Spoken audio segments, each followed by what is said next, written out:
Douglas Robert Stewart Bader sat inside the cockpit of his Bristol Bulldog biplane on a freezing December morning in 1931. At just 21 years old, he felt untouchable. The Reading Aero Club airfield stretched beneath him, bleak and frosty, with spectators scattered along the fence, eagerly waiting for the aerobatic display to begin. Bader had joined the Royal Air Force 3 years earlier, graduating from Cranwell with respectable marks and a reputation for two things: a gift for flying and an unyielding defiance toward rules he deemed unnecessary. Both qualities had been carefully noted by his instructors. On Voldantes the December, that very defiance would destroy him. That morning, Bader had been dazzling the crowd with low-level aerobatics, rolls and loops skimming just above the trees. The Bristol Bulldog was agile, but demanded absolute precision close to the ground. Bader ignored that rule. He chose to attempt a slow roll dangerously low, a maneuver requiring exact control and judgment of height. Eyewitnesses later described the biplane banking hard, turning fully inverted just 30 feet over the field, and then disaster struck. The wingtips struck the ground, sending the aircraft cartwheeling violently across the frozen grass. The fuselage crumpled, the wings tore apart, and the engine mount ripped free. Bader was hurled against the instrument panel, his body crushed as the wreckage folded around him. He stayed conscious after the impact. Ground crews raced toward the crash, finding him trapped amid twisted metal, his legs mangled beyond recognition. His right leg was severed below the knee. The left was shattered and bleeding heavily. A local doctor arrived quickly and called for an ambulance at once. Bader was losing blood so rapidly that survival seemed impossible. He was rushed to the Royal Berkshire Hospital in Reading, with the wreck still smoking behind. By the time he reached the operating room, his pulse was barely traceable. Surgeon Leonard Joyce made the first decision that would save his life: an immediate amputation of the right leg, 6 inches below the knee. There was no other option. The limb was destroyed, the bone sticking out through shredded muscle. The left leg posed a painful dilemma, crushed, infected, and damaged high up the thigh. Joyce tried to preserve it, but after 5 days of worsening infection and fever, he conceded defeat. On 19th December, he amputated the left leg high above the knee, leaving only a short stump. When Bader finally regained full awareness days later, his first question to the nurse was simple: "Will I ever fly again?" She could not answer. The physical devastation was unmistakable: 2 stumps wrapped in gauze, drains pulling fluids from the wounds, and morphine dulling the fire of phantom pain that seemed to burn through legs no longer there. But the emotional collapse took longer to appear. Bader had built his identity around athletic excellence, a rugby player, cricketer, and relentless competitor. Now he could neither stand nor sit without help. Letters arrived from fellow officers, forcedly cheerful. His parents visited, his mother quietly weeping in a corner, his father talking stiffly about rehabilitation. Bader barely spoke, staring blankly at the ceiling, calculating the totality of his loss. In February 1932, the RAF Medical Board examined him. Their verdict was kind but final. Flying required full physical function, fast reactions, and the ability to bail out if needed. A double amputee could not meet those demands. Bader was formally invalided out of the service with a small pension and a polite note of appreciation. He was just 21 years old, his flying career over before it had even begun, left to face a future in a world with no place for broken men. The months that followed were bleaker than the crash itself. Still bedridden at the RAF hospital in Uxbridge, Bader waited for his stumps to heal enough to fit artificial limbs. The wounds leaked constantly, the dressings changed daily, each change a small torture. Phantom pain tormented him, itching, curling, and cramping toes that no longer existed. His frustration made him difficult. He snapped at nurses for trivial reasons, then apologized hours later in quiet shame. Depression settled over him like a thick fog. In March 1932, his new prosthetic legs arrived, crafted by the Dutra brothers, specialists who had fitted thousands of wounded veterans after the Great War. They were crude by modern standards: aluminum alloy frames, leather straps and manual locking joints. The right leg, which replaced everything below the knee, was manageable. The left, extending high above the thigh, was a brute, heavy, stiff and painful, where leather rubbed raw against flesh. When the physiotherapist strapped them on and told Bader to stand, he immediately fell, a tangled heap of metal and fury. Learning to walk again demanded the same iron will that once defined his flying. The rehabilitation process for amputees was designed for gradual progress, first standing between parallel bars, then taking short, halting steps. Eventually, he advanced to crutches and a cane, though Bader disregarded the rehabilitation plan entirely. He insisted the physiotherapists allow him to walk unaided within days, falling repeatedly and bruising his stumps until they bled through the leather sockets. The medical team warned him he might reopen the wounds or require more surgery, but Bader curtly told them to mind their own affairs. By April, he could traverse the entire ward without help, his gait awkward and mechanical, yet serviceable. By May, he had discarded the cane and began climbing stairs, hauling himself upward with the handrail, sweat streaming down his face. The deeper struggle, however, was internal. Bader's entire sense of self had always rested on physical prowess and professional success. Now both had vanished. The RAF had dismissed him, his flying career erased, his identity as an officer gone. He was no longer Flight Lieutenant Bader, just Douglas, surviving on a small pension in a world that preferred to hide its disabled. His fellow Cranwell graduates were scattered across RAF stations, flying Bulldogs and Hawker Furies, building careers while he lay confined, relearning to walk like a child. The resentment grew constant, seething just beneath his words. Visitors found him angry and caustic. Some quietly stopped coming. By summer 1932, he was finally mobile enough to leave the hospital and return home, but faced unemployment and hopelessness. The aviation sector had no interest in a pilot who couldn't pass a medical. Sports and physical careers were equally closed off. For a man used to perpetual motion, stillness was torment.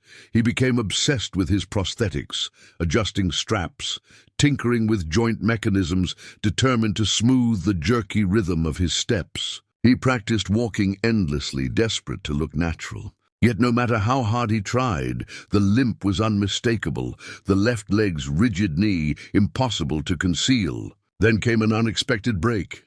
A family acquaintance with ties to the Asiatic Petroleum Company, a branch of Royal Dutch Shell, arranged him a desk interview. Bader despised the idea of office work, pushing papers, while his peers flew fighters, but he needed an income. So in late 1932, he accepted a clerical post in the Aviation Fuel Division and relocated to London. The irony wasn't lost on him. His days were now spent managing the very fuel that powered aircraft he could no longer fly. Each morning he donned a suit and bowler hat, climbed the stairs at Shell's St. Mary's office, and sat at his desk, the stumps aching from the commute. The workplace became his prison for 7 years. He watched the clock, waiting for escape each evening. His co-workers treated him with polite discomfort, the strained kindness reserved for the visibly disabled, helpful but detached, voices slightly raised, eyes rarely meeting his. Bader answered with brittle civility that sometimes cracked into dry sarcasm. His performance was solid but unremarkable. His superiors noted his competence, but lack of passion or ambition. How could he be enthusiastic? Every figure, every octane calculation reminded him of the sky he'd lost. Outside work, he fought to reclaim his manhood through sheer defiance. He learned to drive, customizing pedals to suit his prosthetics, scaring passengers with his reckless speed. He returned to his old rugby club, no longer to play, but to drink and reminisce, each story of his flying days a little grander than before. He tried golf. Discovering his artificial legs provided a surprisingly stable stance, though walking 18 holes left his stumps blistered and bleeding. He even took up dancing, forcing partners to follow his halting rhythm. Every activity became a proclamation of ability, a desperate attempt to prove he was still whole. In 1933, Bader met Thelma Edwards at a London pantomime, a charming waitress with a quick wit and a bright smile.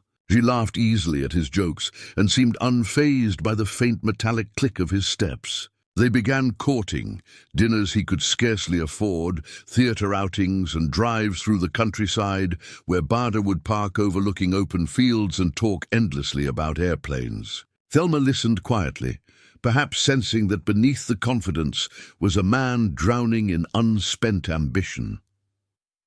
They married in October 1933 at St. Mary Abbots Church, Kensington, a small ceremony with family and a few loyal RAF friends. The wedding photos show Bader standing stiffly in his morning suit, prosthetic legs hidden under pressed trousers, jaw clenched in determination rather than joy.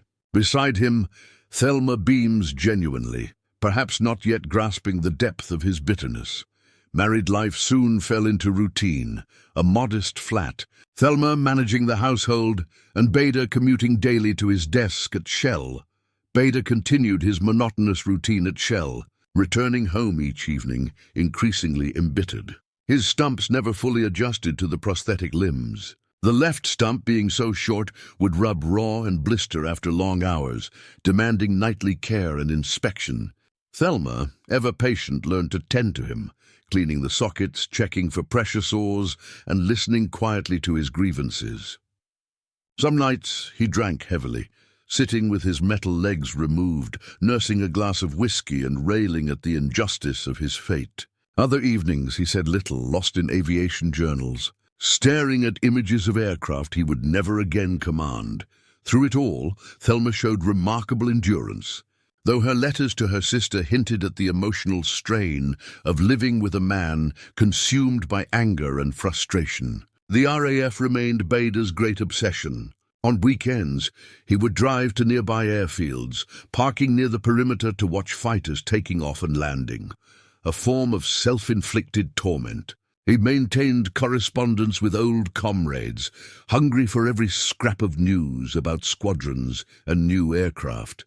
When the RAF introduced the Hawker Hurricane in 1937, Bader devoured every article, memorizing its technical specifications.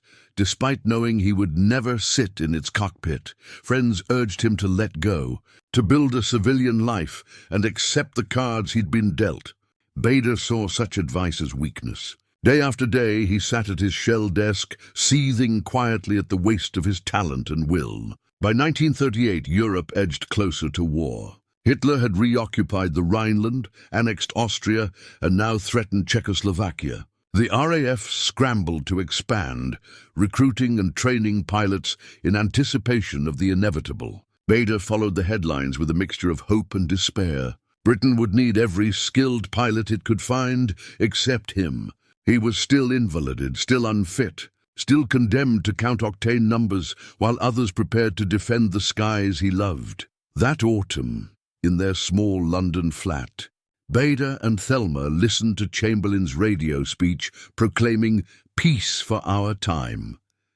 It was then that Bader made a decision.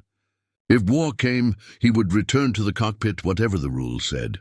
On the 3rd September 1939, when Britain declared war on Germany, Bader heard Chamberlain's grave voice over the radio, announcing that Hitler's forces had invaded Poland and the ultimatum had expired. While the rest of Britain felt dread, Bader felt alive again. Within hours, he wrote to the Air Ministry, formally requesting reinstatement to flying duties. The response came within a week, polite but final. His medical category remained unchanged. Double amputees could not serve as pilots. The rejection only hardened his resolve. He began telephoning old RAF acquaintances, calling in favors, begging for someone, anyone, with influence to help. His persistence finally reached Air Vice Marshal Hallahan, who remembered Bader from before the crash and respected his skill. Hallahan arranged an interview at the Air Ministry in October 1939. Bader arrived determined, blunt as ever. He argued that he could walk, drive, and function perfectly well. His artificial legs were irrelevant once he was seated in a cockpit. In fact, he claimed they offered an advantage. During tight turns, he couldn't suffer blood pooling in his lower limbs. He didn't have any. The medical officers listening were doubtful, but Hallahan saw potential. The RAF was desperate for experienced flyers, and Bader had logged hundreds of hours before his accident. So, a medical assessment was arranged. In November 1939, Bader reported to RAF Uxbridge, the very hospital where he'd first received his prosthetics 7 years earlier. The examining doctors tested his reflexes, coordination and stamina, then issued the real challenge. They drove him to Northolt Airfield and ordered him to fly a Miles Master trainer. It had been 8 years since Bader last held a control stick. Yet as he climbed into the cockpit, the smell of oil and dope brought everything back. His hands moved instinctively over the instruments. The artificial legs felt strange against the pedals, their response slightly delayed but controllable. He started the engine, taxied out and lifted off. For 30 exhilarating minutes, he flew as if he'd never stopped, executing loops, rolls, stall turns, climbs and dives. The prosthetics responded adequately, though he had to think consciously through motions that had once been reflex. When he landed, the medical board was waiting on the tarmac. They had seen enough. Whatever his condition, Douglas Bader could fly. On 27 November 1939, the Air Ministry updated his medical status to A1B, fit for general flying duties. After nearly a decade in exile, Bader was back in the Royal Air Force, but being reinstated wasn't the same as returning to combat. The RAF first assigned him to the Central Flying School, training new pilots in the basics of flight. Bader grew restless almost immediately, insisting he belonged with a fighter squadron, not behind an instructor's desk. His superiors were cautious. Though his flying was exceptional, they knew combat demanded lightning-fast reactions. Qualified returnee with much to prove, and few in command circles were inclined to listen. Yet Bader's persistence never faltered. He believed rigid tactics were a death trap, and that pilots needed freedom to maneuver independently in combat. His confidence, bordering on audacity, would soon find its justification in battle. The question of whether a double amputee could endure the physical strain of sustained combat was answered definitively in February 1940, when Bader was assigned to No. 19 Squadron at Duxford, flying the Supermarine Spitfire. The aircraft astonished him. The Hurricane might have been the RAF's rugged workhorse, but the Spitfire was pure artistry, elliptical wings, a Rolls-Royce Merlin engine delivering more than 1,000 horsepower, and 8 Browning machine guns capable of shredding enemy aircraft at over 360 meters miles. Throughout February and March, Bader reacquainted himself with the craft of aerial warfare, dogfighting drills, gunnery practice, and formation flying. The prosthetic legs demanded readjustment. The left one occasionally snagged against the control column during violent turns, forcing him to adapt his flying technique. His fellow pilots observed him with a blend of respect and unease. Some viewed him as an inspiration. Others worried quietly that his condition might prove dangerous in real combat. Those doubts would soon be tested. In May 1940, German forces stormed into France and the Low Countries, unleashing the devastating blitzkrieg that shattered Allied lines. The RAF dispatched squadrons to France, then hastily withdrew them as the front collapsed. By late May, British troops were cornered along the coast, retreating toward Dunkirk. Fighter Command was ordered to provide air cover for the evacuation. On 27th of May, No. 19 Squadron received orders to patrol the Channel. Bader strapped into his Spitfire K9953, checked his gauges, and prepared for his first combat mission in 9 years. The metal legs clicked against the rudder pedals as he taxied to the runway, ready to discover if they would hold under combat pressure. The skies above Dunkirk on 1st June 1940 were a scene of madness, columns of black smoke rising from burning oil tanks, Stuka dive bombers screaming down upon the beaches, and desperate soldiers wading into the surf toward evacuation craft, while Messerschmitts strafed from above. Bader led a flight of 3 Spitfires at 15,000 feet, scanning the chaos below with the intensity of a man who had waited nearly a decade for redemption. The radio crackled with frantic reports, enemy formations, altitude calls, compass bearings. Then he spotted them, a dozen BF-109s, glinting in the sun, slightly below at his 2 o'clock. Without hesitation, Bader rolled his Spitfire into a diving attack. Throttle pushed forward, the Merlin engine howling as the airspeed climbed toward 400 mph. His artificial limbs pressed the rudder pedals, his right hand gripping the control column, left hand managing the throttle. The 109s scattered as the Spitfires plunged through their formation. Bader picked one target climbing away, close to 200 yards, and fired. The Spitfire trembled under the recoil of 8 Brownings. Tracer rounds streaked into the enemy's fuselage, shredding cowling and sending smoke streaming from the engine. The German pilot rolled inverted and dove toward the sea. Bader broke off. Another 109 was on his tail. The duel that followed tested every adaptation he'd made. Tight turns required perfect coordination between stick and rudder, but the prosthetics responded a fraction slower than flesh and bone. He had to anticipate maneuvers, flying by calculation rather than instinct. Yet the artificial legs gave him a strange advantage. Under heavy G-force, blood drained from pilots' heads, causing greyouts or blackouts, but Bader's metal limbs had no blood vessels to drain. He could endure tighter turns longer than any opponent. He pulled into a hard climbing turn, feeling the crushing G's press him into the seat. The 109 behind him couldn't follow the radius and fell away. When Bader landed back at Duxford that afternoon, his hands were trembling from adrenaline, but he had survived his first real battle. During the next week, No. 19 Squadron flew repeated sorties over Dunkirk. On 3rd June 1940, Bader scored his first confirmed kill, a Messerschmitt Bf-110 twin-engine fighter destroyed in a head-on pass. Both planes closed at combined speeds above 600 mt. Bader opened fire at 400 yards, held his trigger as the range collapsed, and watched the 110's windshield explode before it spiraled into the channel. His wingman confirmed the kill.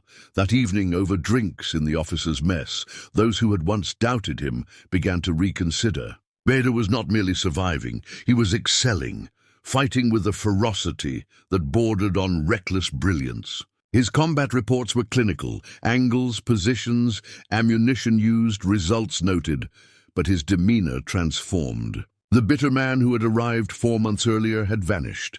Now he was focused, tireless, and utterly alive. He volunteered for every patrol, obsessed over air combat tactics, and began voicing strong opinions on RAF strategy. At the time, Fighter Command insisted on tight, rigid formations, but Bader argued for looser, more fluid groups to increase maneuverability. Most superiors ignored him. He was still a returning officer with a checkered past, but those who flew beside him knew they were witnessing the rebirth of a legend, and resenting 12 groups' delays. The rivalry between the two commands hardened into one of the most heated tactical debates of the war. Yet for Douglas Bader, the summer of 1940 marked his transformation from a reinstated novelty into one of the RAF's most aggressive combat leaders. He had started as a newly reinstated flight lieutenant, his direct combat experience still limited. That changed quickly. On 18th of June 1940, barely 3 weeks after his first engagements, Bader was promoted to squadron leader and placed in command of No. 242 Squadron, stationed at Colditz, Norfolk. The unit he inherited was shattered, having suffered devastating losses during the fall of France and retreat from Dunkirk. The squadron was demoralized, understrength, and disorganized, composed mostly of inexperienced Canadian pilots whose confidence had been crushed. When Bader arrived on 22nd of June, he assembled the men and gave a speech in his usual blunt style. They had been beaten in France, not because they lacked courage, he told them, but because they had been outnumbered and poorly led. That era, he promised, was over. Under his command, they would train hard, fight ferociously, and start killing Germans. Some of the pilots found his determination electrifying. Others thought he was unhinged.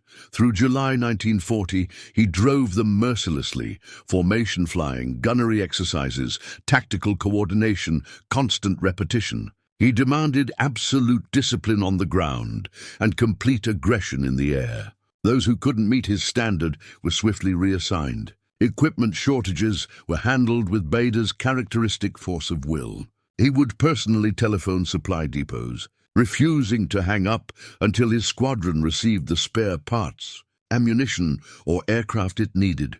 By early August, WWII 242 Squadron was combat-ready again, flying Hawker Hurricanes from Colditz Castle and braced for what everyone knew was coming. The Battle of Britain was about to begin. The Luftwaffe's sustained assault on Britain started in mid-July, escalating dramatically on 13th August, Adler Tag, Eagle Day, when Goering launched massive raids against airfields and radar sites. That afternoon, Bader led No. 242 Squadron into its first major engagement, intercepting a formation of Dornier Do-17 bombers escorted by Messerschmitt Bf-109s over Norfolk. The fight was chaotic and savage. Hurricanes dove headlong through the bomber streams as German fighters swooped to protect them. Bader scored his first kill of the day when he fired at a Dornier from close range, riddling its port engine until it burst into flames and spiraled down, trailing black smoke. 2 more kills followed within a week. A Bf-110 on 16th of August and another Dornier on 21st of August. His combat reports were terse and technical, but his strategic insight was sharpening quickly. At the time, Fighter Command's standard tactics revolved around small, rigid formations, sections of 3 or 6 aircraft engaging massive German raids, sometimes 50 strong. Bader found this approach idiotic and said so without restraint. Why send 6 fighters against 50 bombers? Why not unite entire squadrons, even multiple squadrons, into one overwhelming attack force? This idea became his big wing concept, a plan to gather several squadrons into a single massive formation to strike the enemy en masse. His immediate superior, Group Captain Woodhall at Colditz Castle, supported the theory but lacked the rank to implement it. Authority over such strategic matters lay with Air Vice Marshal Trafford Leigh-Mallory, commanding No. 12 Group, which defended central and northern England. Leigh-Mallory was already locked in a dispute with Air Vice Marshal Keith Park, who led No. 11 Group, responsible for southern England and the critical approaches to London. Park favoured rapid interception, scrambling small units quickly to meet incoming raids before they struck their targets, even if outnumbered. Leigh-Mallory countered that this approach was wasteful and piecemeal. He believed coordinated mass attacks could inflict far heavier damage. Bader's big wing concept fit Leigh-Mallory's philosophy perfectly. By late August 1940, he gave Bader permission to experiment with large-scale formations, combining No. 242 Squadron with other units from Duxford into a single strike force. The first operational big wing took to the air on 7 September 1940, the very day the Luftwaffe shifted its strategy from attacking airfields to bombing London. Bader assembled 3 squadrons, 36 Hurricanes in total, and led them south toward the Thames estuary, where radar detected a vast German formation inbound. Forming up such a massive wing took time, nearly 20 minutes, and by the time the group reached the target zone, many bombers had already dropped their payloads on London's docks. But when the wing finally engaged, the results were dramatic. The concentrated Hurricanes smashed into the bomber columns with devastating effect, sending German aircraft spinning down in flames. Bader personally shot down 2 Dornier bombers that day, and his after-action report emphasized how effective massed fighter strength could be. Over the next several weeks, the big wing launched again and again with mixed results. On good days, it tore through bomber formations with crushing efficiency. 15th of September, later immortalized as Battle of Britain Day, was one of its triumphs. On bad days, the delays in assembly meant the Germans bombed freely before the wing arrived. Park, fighting from 11 Group, grew increasingly exasperated. His smaller squadrons engaged the enemy immediately and paid the price in casualties, while Bader and Lee Mallory's wing often arrived late, claiming victories after the main action was over. Still, for Bader, the Battle of Britain became his crucible. He had forged a broken squadron into an elite fighting unit and proven that courage, willpower, and defiance could overcome even the loss of two legs. By autumn 1940, he was no longer just the RAF's most famous amputee. He was one of its most formidable tacticians and leaders. Spitfires glinted in the sunlight above the Channel, engines humming in perfect synchronization as they crossed the French coast. For Bader, it was the culmination of everything he had fought to regain: command, purpose, and flight. Below him, the bombers droned steadily toward their targets. Ahead, German radar stations were already alerting Luftwaffe fighter groups to intercept. The feud between Lee Mallory and Park had by then reached open hostility. Park argued that Bader's big wing wasted critical time forming up, allowing German bombers to strike unopposed. Lee Mallory and Bader countered that massed power inflicted heavier casualties on the enemy. The disagreement, once tactical, had become personal and deeply bitter. Bader continued to expand his wing. By October 1940, he could muster 5 squadrons, more than 60 aircraft. Though this extended the assembly time even further, it created an awe-inspiring sight for German bomber crews when the enormous formation appeared overhead. Luftwaffe intelligence reports from that period confirmed encounters with unexpectedly large RAF forces in sectors that previously saw only minor resistance. German bomber losses did increase, though whether that was due to the big wing strategy or the cumulative exhaustion of months of air combat remained debatable. Bader had little patience for such arguments. He cared about results, and his kill count was rising fast. By the end of October 1940, he had 12 confirmed victories, placing him among the RAF's most successful fighter aces.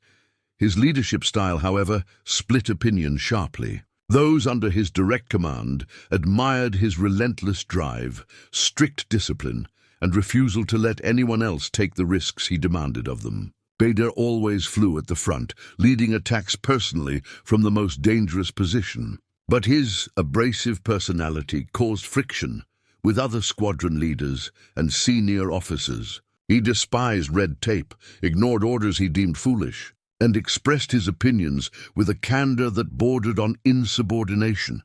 Air Chief Marshal Hugh Dowding, head of Fighter Command, reportedly viewed Bader as brash and self-promoting, unimpressed by the big wing controversy. Yet Lee Mallory shielded him, recognizing both Bader's effectiveness and his value as a symbol of British defiance, the double amputee who refused to quit.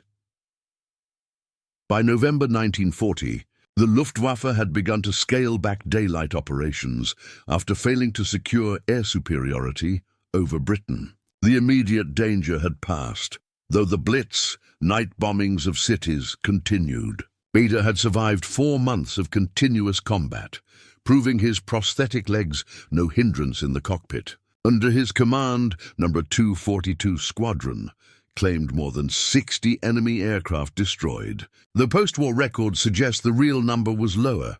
Overclaiming was common amid the confusion of air battles. The fact remained undeniable. A man once deemed permanently disabled had become one of Britain's most celebrated fighter leaders. His name regularly broadcast by the BBC and printed in national newspapers. In March 1941, Bader's achievements were rewarded with promotion to Wing Commander and command of the Tangmere Wing in Sussex, comprising 3 Spitfire squadrons based at one of Fighter Command's premier southern airfields. The appointment recognized both his rising fame and Lee Mallory's continued patronage. It also granted him greater autonomy at a pivotal moment, as the RAF transitioned from defending Britain to offensive operations over occupied Europe. These missions, code-named circus operations, sent small bomber groups across the Channel with heavy fighter escort, deliberately luring German fighters into combat over France. The strategy was to keep the Luftwaffe on the defensive while Britain rebuilt its air power and trained new pilots. Bader threw himself into these offensive sweeps with unrestrained aggression. Through the spring and summer of 1941, he led his wing across the Channel almost daily. The rhythm became routine. Bombers attacked power stations, airfields, or factories. Spitfire wings provided layered escort, close cover near the bombers, and high cover ready to dive on German interceptors. Bader naturally commanded the top cover, positioning his formation at maximum altitude, ready to pounce. His score climbed steadily. On 21 June 1941, he claimed 2 Messerschmitt Bf 109s near Bethune. On 2 July, he added another near Saint-Omer. By early August, his confirmed total stood at 20 enemy aircraft destroyed. But the air war had changed since the Battle of Britain. German pilots now fought above their own territory with radar guidance, while RAF pilots operated at the edge of their fuel range, knowing that a damaged engine meant ditching in the Channel or capture in occupied France. The Luftwaffe, too, had evolved. They positioned their fighters at high altitude, waiting to dive on the British formations rather than attacking bombers directly. Combat became a chess match of altitude, timing, and nerve. Still, Bader's style remained the same, offensive to the point of recklessness. He chased enemy aircraft deep into France, often pushing his fuel dangerously low, unwilling to break off until he had destroyed his target. On the 9th of August 1941, Bader led one of the largest circus operations ever mounted, a strike against power stations near Gosnay in the Pas-de-Calais. 6 bomber squadrons were escorted by more than 200 fighters, with Bader's Tangmere wing providing top cover at 28,000 feet. 3 squadrons of Spitfires wheeled together in the blue haze above the coast, the sun glinting off their wings as they prepared to meet the enemy once more. Spitfires twisted and glittered above the bomber stream as it crossed the French coast near Lille. German radar had tracked the raid since it left England, and Jagdgeschwader 26, one of the Luftwaffe's elite fighter wings, was climbing fast to intercept. At roughly 11 hours, with the bombers closing in on their target, Bader spotted a group of Messerschmitt 109s, perhaps 50 aircraft, positioning for attack. He radioed a warning and led his section into a steep climbing turn to meet them head-on. What followed would be debated for decades. Bader closed on a 109 and fired. At 28,000 feet, air combat was chaos. Fighters flashing in and out of sight, dozens of dogfights unfolding within miles of turbulent sky. Bader's wingman lost contact in the first exchange, which was common in such confusion. Other pilots later recalled seeing a Spitfire bearing Bader's markings climbing vertically after a 109, then disappearing. Around 11:10, his aircraft collided with something. The exact cause was never certain. German records suggested it struck a Bf 109 flown by Unteroffizier Meyer of JG-26, while Bader later insisted he'd been hit by another RAF fighter amid the melee. Whatever the truth, the collision tore off the Spitfire's tail section. The plane pitched violently forward and spun out of control. Fighting to escape, Bader forced open the canopy. His left prosthetic leg was wedged in the wreckage, trapping him as the aircraft corkscrewed downward. The crushing G-forces pinned him to the seat, wind roaring through the shattered fuselage. Desperate, he unbuckled the straps securing the leg to his stump. The limb remained jammed as Bader tumbled free. He fell through thin air from 20,000 feet, one metal leg still attached, and pulled the ripcord. The parachute snapped open, jerking his shoulders painfully, and he drifted toward the patchwork fields of northern France, fully aware he was now a prisoner of war. The landing was brutal. He hit a field near the village of Saint-Omer, the remaining leg absorbing some shock, but his stumps slammed hard against the ground. German troops reached him within minutes, rifles raised, then lowered in disbelief when they realized the British pilot had only one leg. They carried him to a nearby hospital, where a German doctor, astonished, asked where his other limb was. "In the aircraft," Bader replied. The doctor thought he was delirious until the wreck was found, proving him right. His war in the air was over. His war in captivity had begun. With 22 confirmed kills, he ranked among the RAF's top aces of the conflict's first years. At the Luftwaffe hospital in Saint-Omer, doctors treated him with unexpected courtesy. His stumps were bruised but not badly damaged, and the staff marveled at his advanced aluminum prosthetics. Soon, high-ranking Luftwaffe officers arrived, including the famous ace Adolf Galland, who conversed with Bader in a mix of English and German about tactics and aircraft performance. Galland arranged for a message to reach the RAF through the Red Cross, requesting a replacement artificial leg for his opponent. The appeal reached Churchill, who immediately approved the drop, sensing its propaganda value. On 19th August 1941, an RAF bomber flew over Saint-Omer and released a canister containing a new leg, chocolate and cigarettes, along with a note from Bader's squadron wishing him luck. The Germans retrieved the package and delivered it. Once fitted, the new leg restored his mobility, along with his appetite for mischief. The guards assumed a double amputee posed no escape threat. They were wrong. Within days, Bader was plotting with other captured airmen. The first attempt came in late August.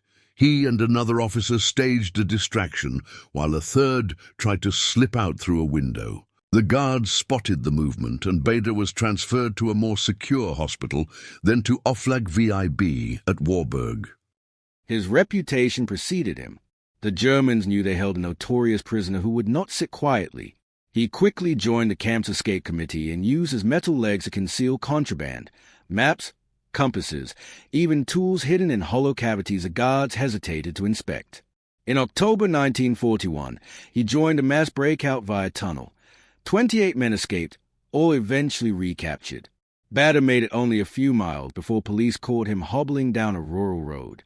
The punishment was weeks of solitary confinement, an ordeal that only strengthened his resolve. When the commandant threatened to confiscate his legs if he tried again, Bader retorted, "Then I'll crawl to Switzerland."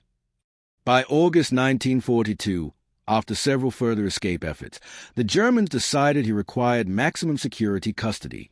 He was sent to Colditz Castle, Oflag IVC, in Saxony, the fortress reserved for incorrigible Allied escapers. Perched above the River Mulde, ringed with walls, towers, and searchlights, Colditz was considered unbreakable. Yet inside, defiance thrived. Prisoners built gliders in attics, tunneled through stone cellars, and plotted endlessly. Bader fit right in. His prosthetics again proved useful for hiding contraband, and his energy helped orchestrate diversion for others' attempts. But years of wear took a toll. His stumps ulcerated and infected, the legs rubbing raw against damaged flesh. By 1944, he lived with constant pain, sometimes confined to bed reading or playing bridge while younger men dug. His war had become one of endurance, waiting for a liberation that seemed impossibly far away. Freedom finally arrived on the 15th of April, 1945, when advancing American forces reached Colditz. Bader and the other inmates emerged into a Germany collapsing into ruin. Refugees choking the roads, cities reduced to ash, the Third Reich crumbling. Within days, senior Allied officers were flown home. Bader returned to London on the 20th of April, after nearly 4 years as a captive, and reunited with Thelma. The moment was quiet, almost anticlimactic. He was thin, exhausted, and infected. His health was poor after years of prison rations, but he was alive, something many of his 1940 comrades were not. Peace brought both honor and dispute. Promoted to group captain, he received the CBE, DSO, and BA, and other decorations. He retired from the IAF in 1946 and rejoined Shell, eventually rising to managing director. In 1956, he was knighted for his advocacy on behalf of amputees, having campaigned tirelessly for better prosthetics and equal employment. Paul Brickhill's 1954 biography Reach for the Sky and its 1956 film adaptation immortalized him as a national hero, yet the legend simplified the man. Those who worked with him found him domineering and inflexible. Some former squadron mates questioned his claimed victories, noting that overclaiming was common in wartime confusion. Historians still debate the Big Wing strategy, whether it truly saved lives or squandered them. Douglas Bader died on the 5th of September, 1982, age 72, for decades beyond the lifespan doctors had predicted in 1931. His funeral drew hundreds, RAF veterans beside amputees he had inspired. The obituaries hailed his indomitable will, and rightly so, though they softened his sharper edges. The arrogance, the self-promotion, the habit of reshaping his own story that he was not the perfect hero nor the villain his detractors imagined. He was simply a fighter who never stopped fighting against enemies, bureaucracy, and the limits of his own body. 22 confirmed victories, perhaps more lost in the fog of war, all achieved by a man who flew on two metal legs in pure, unyielding determination.